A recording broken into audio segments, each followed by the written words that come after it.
আসসালামু আলাইকুম, নতুন আরেকটি ভিডিও নিয়ে আসলাম। আজকের ভিডিওটি হবে ডিসকভার বাইকের কিক শ্যাফট কিভাবে ফিটিং করতে হয়। এটা অনেক সময় ভুল হয়ে যায় লাগানোর সময়, তাই আমি আপনাদেরকে নতুন করে ভিডিওটা নিয়ে আসলাম, যা আপনারা দেখে শিখে নেবেন কিভাবে কিক শ্যাফট ফিটিং করতে হয়। আপনারা দেখুন, প্রথমে কিক শ্যাফটের পিছনে একটা ওয়াশার আছে, দেখুন এটাকে অবশ্যই দিবেন, তা না হলে পেনিয়ামটা বেশি চাপ হয়ে যেতে পারে, যার কারণে এই ওয়াশারটি ব্যবহার করবেন।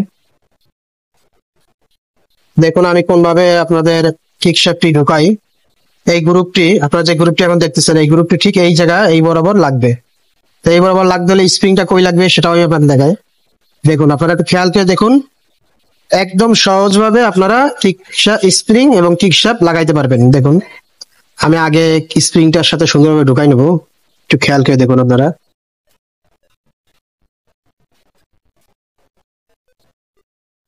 যারা আমার চ্যানেল নতুন তারা অবশ্যই চ্যানেলটি সাবস্ক্রাইব করবেন, পাশে থাকা বেল আইকনটি বাজিয়ে দেবেন, তাহলে নতুন নতুন ভিডিওগুলো সবার আগে আপনার কাছে পৌঁছে যাবে। এবার আমি দেখুন আমি